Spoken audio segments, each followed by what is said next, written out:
Thank you so much for the introduction. I would like to just add a remark. I also made my doctoral university degree in nuclear physics. Therefore, you will see in my lecture that this time I will try to collect all the information in physics combined and computer science. And therefore, my lecture has a title, Physics Teaching Activities and Resources. In the beginning, I would like to just introduce you briefly why I started to work in this topic. And I would like to raise up some questions. You will see some hypotheses which I formulated. And I will really show you concrete activities, resources that I use in my experience here in the school with my students, and you will see many of the references. In the beginning, as Professor Bognan said, that we can see a smart phone or tablet device that we will use in the future. Well, I was searching as introduction to the daily news, and it was very funny. Exactly when I made my presentation in 17 Friday this year, I find out in daily news that kids don't like physics and mathematics. That is that we realize every day that young people, even they are now saying that STEM as a career that ended. STEM, I mean that it's science education. They don't like science, they don't like mathematics, physics. That's a major problem everywhere. And as introduction, I would like to point out that physics has decreased worldwide, the education and the motivation of the students. And even OECD reports, they unfortunately are agree, and they measure that students don't like physics and don't like mathematics. And we have to be familiar with these sentences that traditional physics classes are not motivated and not attracting our students. If we will show for students a Newton cradle or a very hand-on experiment in mechanics, they are not motivated at all. What we can do? Well, we will show, if we make many research activity, the students have at least one of the devices, mobile phone or smartphone.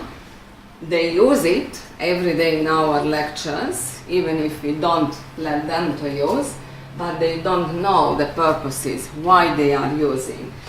Well, I think that as introduction, we should do an action plan, and we have to create an activity, a report, what we can do to motivate students and change their attitude to physics classes.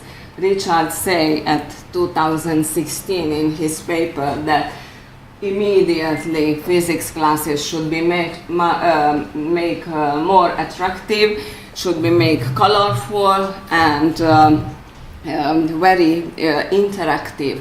Interactivity you can make only with your devices. If you bring your own devices to the lecture, smartphone or tablets, the class can be made interactive. I made a word cloud here especially to see that we will have the happy face if our students will be motivated. That's an action plan, but these are rising up new question for us. What can we do? We can use pictures, we can use multimedia, we can use the example sound. When we can measure the example speed of the sound with a smartphone, probably students will really be attracted to the courses, and they will like our experimental setup.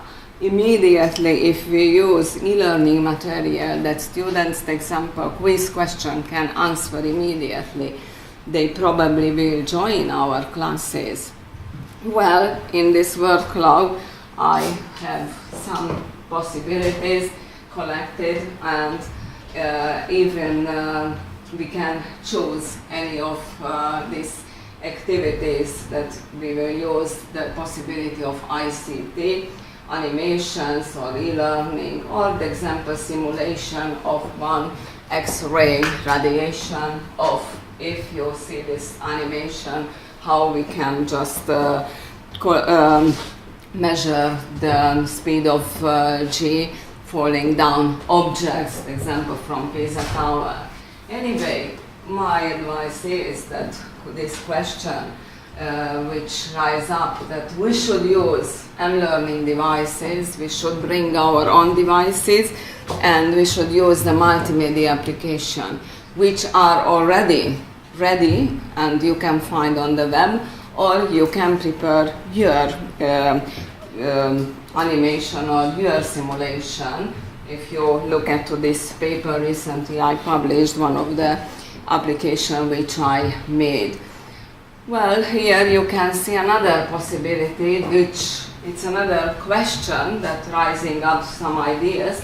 Use interactive teaching activity and resources. I find this website very useful, where Sir Isaac Apple is used. Many of the smartphones devices has their sensor built in, but not all of them are able to use the example to measure the speed of gravitational acceleration. My sensor has these apps, but if I want to represent virtual reality glasses in these devices, because has no sensor inside, I cannot move my head, and therefore I cannot use it. Not every iPhones or smartphones, Android phones has every devices. This tool, I find it very useful, because here we have a software which is available and we can use via computer. You don't need especially the sensor to use. But this is only just one interactive teaching activity, and just for example I wanted to show you. Well, I'm turning now to the hypothesis. I formulate this hypothesis myself, that what we can do, what can I do in my courses. I find out that interactive activities will improve the students' competencies. Probably if they use this activity, they will be motivated and their core competencies will be increased in the end of the courses. I think that these colorful lectures will rise up the lectures' attendances. We have big problems. Students are not attending our lectures. Why? Because they are not interesting. But when we ask ourselves the question, what is really important for a student? Which field is motivated him? We don't know the answer. Anyway, I formulated this hypothesis: using mobile devices make physics classes more effective. Last year I made this experiment, this research activity, and I find it that probably helps a little bit. It takes time, of course, to end the research activity. Students become more motivated using tablets, smartphone, and so on. Participants who participate in this project. Last year I started this project. I made some previously measurements and after the activity, but this year also I started the same way. BSc in computer science students who are enrolled, and in administration and measurement. Everybody who has physics lecture compulsory in our institute. Everybody who come to my course has to go through these activities. Doesn't matter if it's distance learning or not. Even for distance learning, in reduced lectures, I introduce some little activities. Physics is compulsory and has 5 credits. Every year since second semester I teach physics, and finally the students has a written exam. But to help them to learn the material for every courses, exactly following Professor Mazur's idea from MIT, I try to give for students some questions during each other chapters that I taught them, and they have to answer immediately during the courses. And this means that they will be on time, up to date every day. I hope so. Anyway, these are the participants, but let's see the method, which method we can use. Many methods we have in education system, but which I used myself. The example, I use lecture method when I want to introduce the concept of atom structure of the atoms, point out the atomic number and mass number. I use lecture method, but finally I use even jigsaw method. I give it to them group work activity based by simulation or collaborative working. I have given some papers to observe the experiment and collaborate each others and finally answer to me by collaboration. And inquiry-based learning is very important to have the hypothesis, like in a final year diploma students, they need to follow these rules. Therefore, it's very important that start to learn physics, in physics and in every subject, to learn to our students to be able to formulate the hypothesis, make the observation, doesn't matter the subject itself, and analyzing what they observe, and finally to interpret the example how is working a program, or finally give a conclusion. And flipped classroom, Mazur's idea. Because I talk already about flipped classroom, this time I won't talk too much about flipped classroom method. Just I want to show you the traditional model of flipped classroom and the comparison. I want to attract your attention to the nowadays flipped method. It's exactly just in this region is inverse. Original Bloom taxonomy is also used in 21st century. It has been used in 1956. But it is adapted to digital era, to digital world, to ICT. And it's very important nowadays, remembering, analyzing, evaluating, and creating. Creativity we have to increase a lot and to improve the core competencies. Now I will turn exactly to show you this method, Bloom taxonomy. Someone made a very nice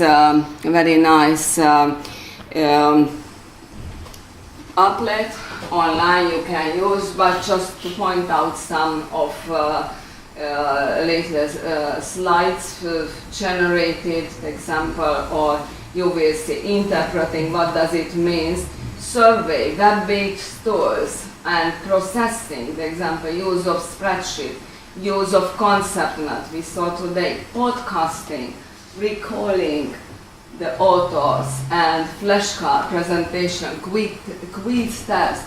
They are very nice, summarize each sequence that can be used. Vocabulary terms, here is a computer analysis, strategies, just to point out some idea of the research. And now I will turn out to methods that at the moment we find out that if we use Bloom taxonomy exactly nowadays, we will see that in 21st century the learning competencies, learning skills will be improved. What are the learning skills? The basic is creative thinking, collaborating, communication. And collaborating is very important with everybody. Doesn't matter which place they will work in the future. Now I want to show you on my concept map. I collected main activities that I can use, especially in physics. Example, one of the activity is hands-on experiment. I will say that physics cannot be taught without hands-on experiment. We can use recorded experiment when it's dangerous, the experiment, or we can use simulations when cannot be presented by experiment. We can use e-learning resources where is not available something else. and ICT-based experiments, learning apps, and quiz question for assessment that I use it based by Mazur's idea. Hands-on experiment I like very much. Albert Einstein quotation theory can be proved by experiment, but no path leads from experiment to the birth of a theory. It's very true nowadays as well.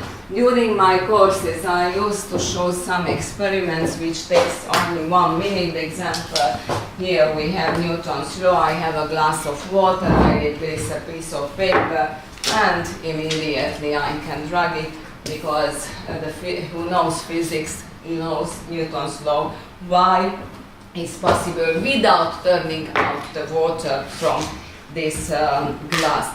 I can also show the electricity, show you I have a battery, I have a magnet, I have a screw, and very easy I can make a motor. How?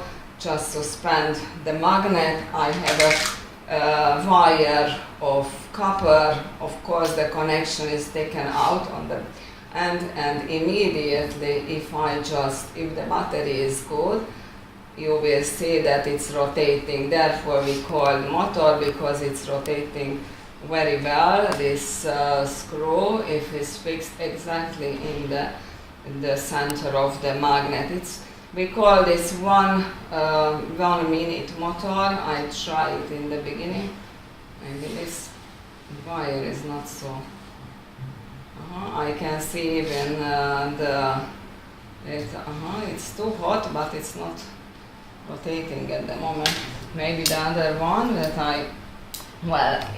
if you know physics, I have paper clip, you know that even sometimes the experiment doesn't work. This is a coil, I will leave it here, you can play afterwards, and you will see that it's rotating because, yes, this you can see much better because its electricity goes exactly through the coil.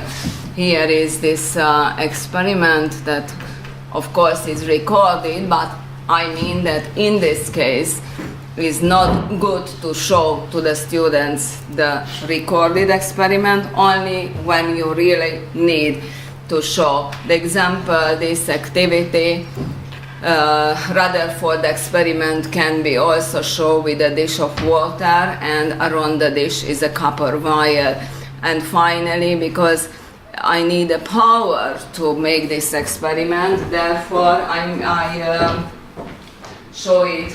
You can see these lumps which represent the atoms will exactly move right and like like a pudding model. I show this experiment in Grenoble Science on Stage Festival, and here it's very important to show to students chain reaction with recall. Why? Because you need 100 matches, and 100 matches replaced in 100 hole.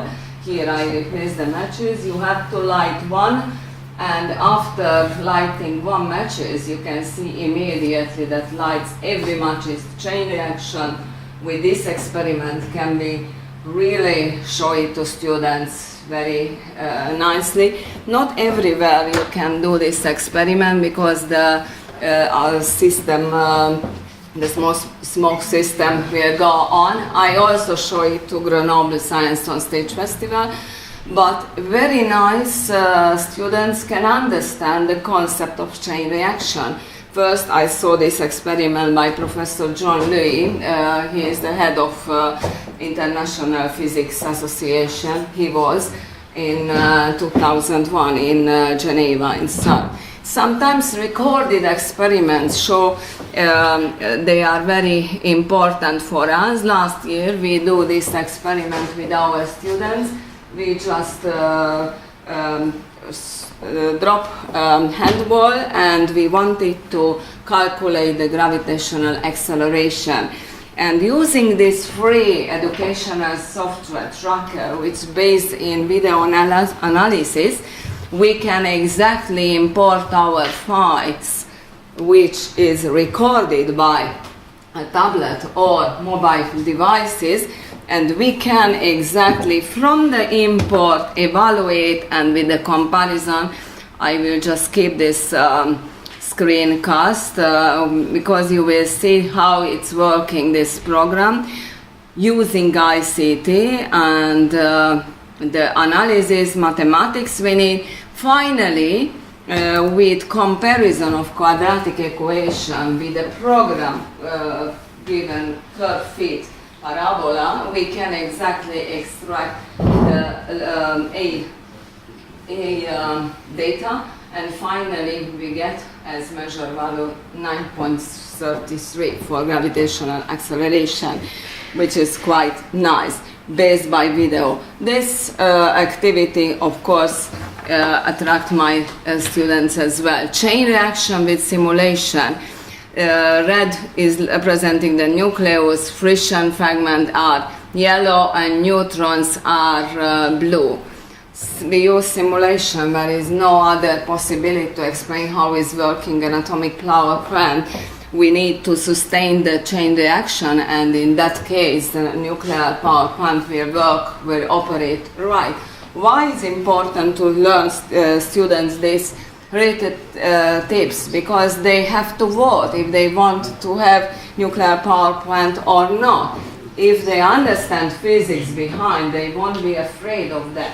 I also prepare nice resources for e-learning material with simulation and with games to tell to teach students exponential decay or radioactivity or radioactive chain, and I get a logo as prize that I can use this logo in my course. It's prepared in English and Hungarian also, and it's uploaded in European SchoolNet platform. Also this material. I just briefly I want to point out this material.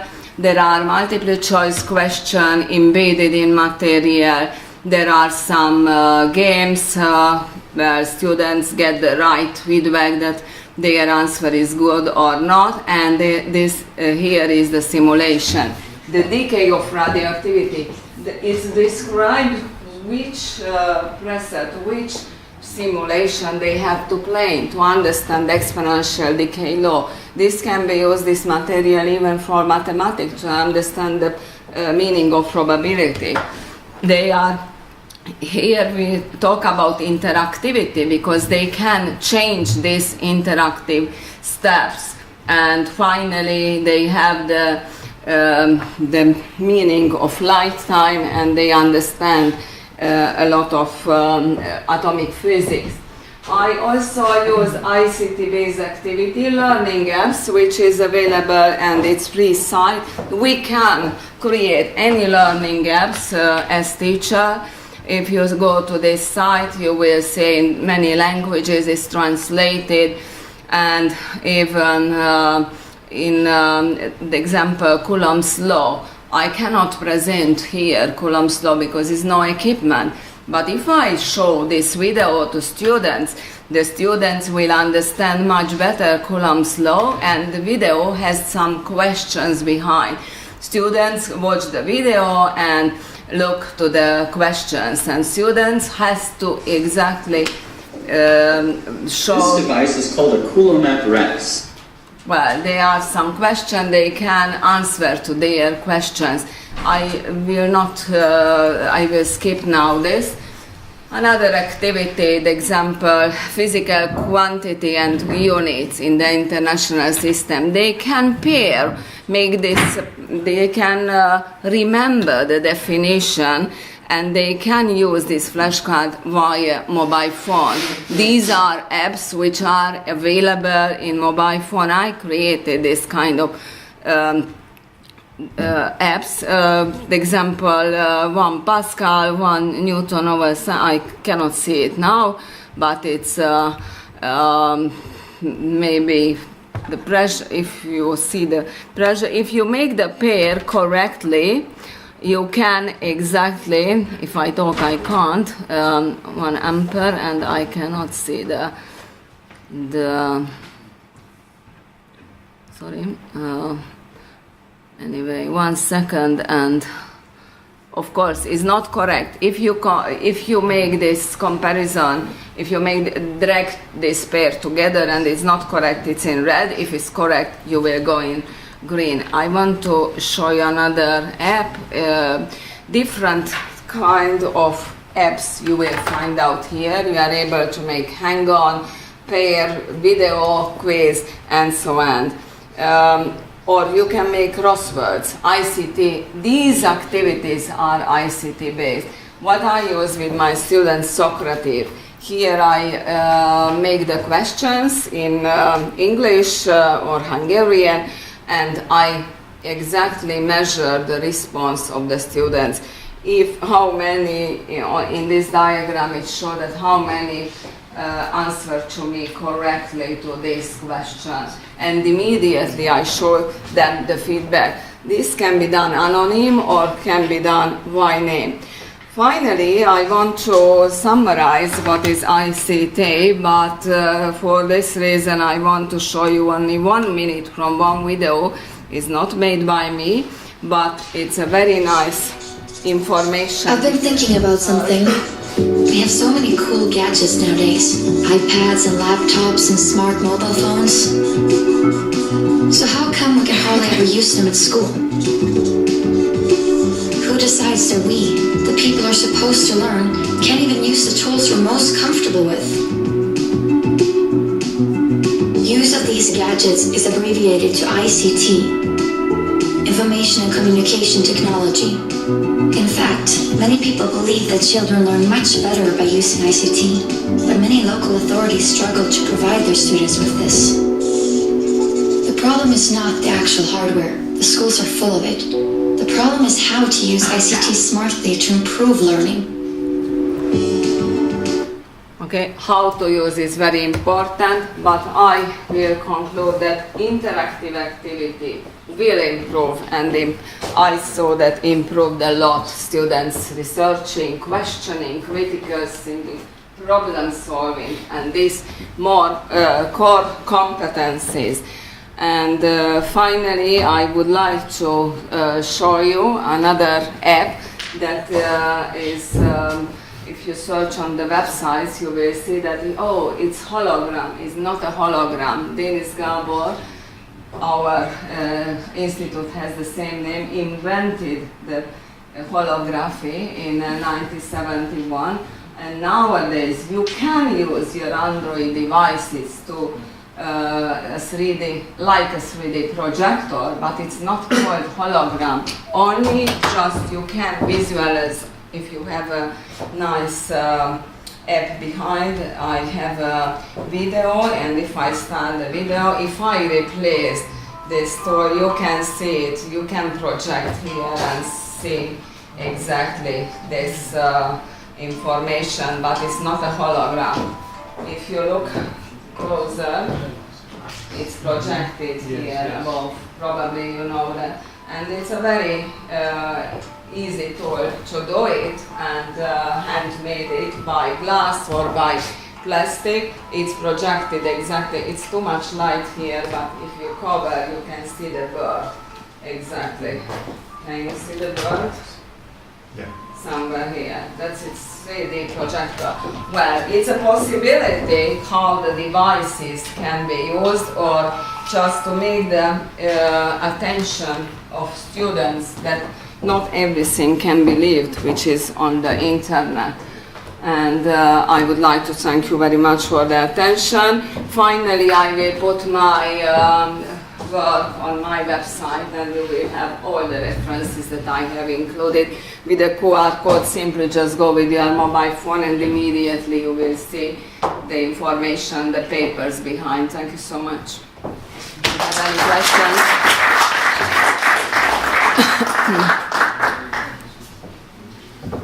Andrea? Yes? What was the name of the application you used to project the bird?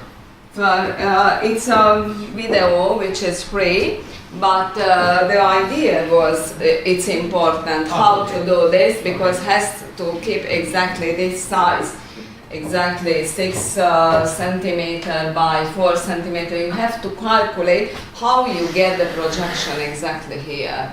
And hologram Kirste MP4, that's the name of the video that I downloaded from the website. Probably the young students, they know already. Okay, any questions? Okay, thank you so much. I would like to give the possibility to my colleague.